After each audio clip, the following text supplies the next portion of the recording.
Sometimes you think you know what you're getting into when you start a movie. In the case of 1981's The Pit, there's really nothing that'll prepare you for what's about to happen. The poster gives you an idea, so does the synopsis, but what you actually get? Holy smokes. So there's this 12-year-old kid, Jamie. He's troubled. At first you think it's because he's being bullied, which he is. Everyone in town is pretty terrible towards him. Why don't you go back where you came from, funny person? If I see you near my bike again, I'll tell your father, and it'll be too bad for you. They'll take you away. Like this clearly racist child, for example. She's pretty terrible. Also this. I was wondering if I could join your club and... That punch in the face seemed a bit out of line based on the evidence currently on hand. This does not excuse his actual behavior though, which is the bigger problem. In short, he's a goddamned weirdo and an incel in training. Here's an early example. He's stolen a nude photography book from the library, and because he's obsessed with the librarian, he cuts out a picture from the book, glues a photo of the librarian on top of it, and sends it to her. He then spies on her and gets mad when she tears it up in disgust. Jamie's parents decide to go out of town to get away from their demon child, and so they hire a babysitter/housekeeper to watch over things while they're away. Jamie's had a lot of babysitters who claim to be trained to deal with special kids, but they never last. However, this time it seems as though things are different, as Sandy seems to have the patience of a saint, even as Jamie spies on her while she sleeps, and takes showers, and steals from her.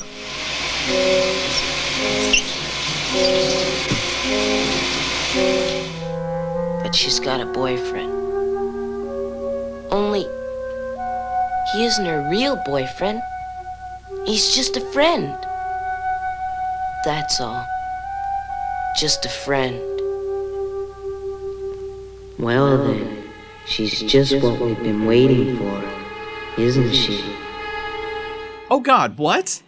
Yeah, Jamie's got serious issues. He thinks his teddy bear is talking to him too. Jamie's obsession with the librarian continues in just about the most supremely evil way possible. He calls her and plays a recording saying her niece has been kidnapped, and to get her back she must disrobe in front of her window where he's hiding so he can take photos of her. Seriously, this kid is a goddamn menace.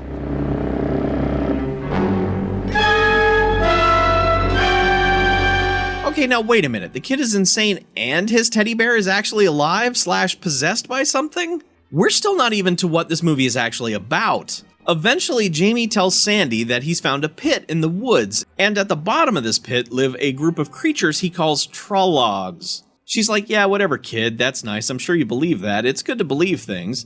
But as it turns out, Jamie has actually found a pit with a bunch of creatures living inside, who all look like the monster from Big Trouble in Little China. The thing is about this movie though is that I wouldn't even put No's location of a pit full of monsters on Jamie's top 10 list of serious issues. Not yet anyway.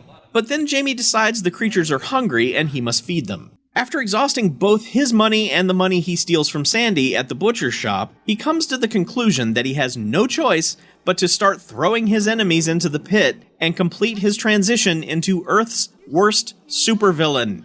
And so he does. The film becomes a whimsical murder spree as Jamie lures his enemies to their death.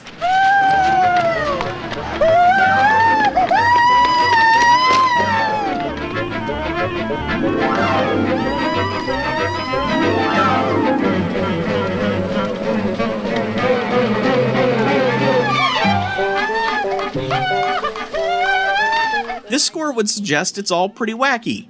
It is not. On one hand, the musical score for this film was reportedly written in 3 days. On the other hand, this is not wacky.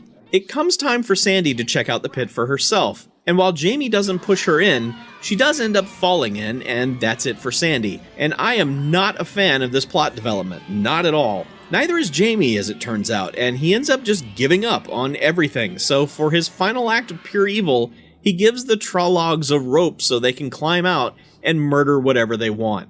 And then the last 10 to 15 minutes is exactly that. Random people we've never seen before get mauled and eaten by the monsters, until a Night of the Living Dead posse forms and hunts the things down. The movie then remembers that we need a payoff to the Jamie character, which we get, but it's more of a head-scratcher than anything else. Satisfying, sure, but also baffling.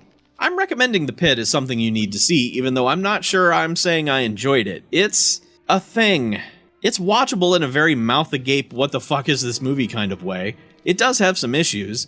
The scene involving Jamie getting punched in the face and then luring that kid into the pit is shown twice in its entirety, both at the very beginning of the film and again in the proper timeline, which seems like a case of the distributor saying, we need something horror to happen in the first reel of this movie. Also, again, I am not on board with Sandy getting offed.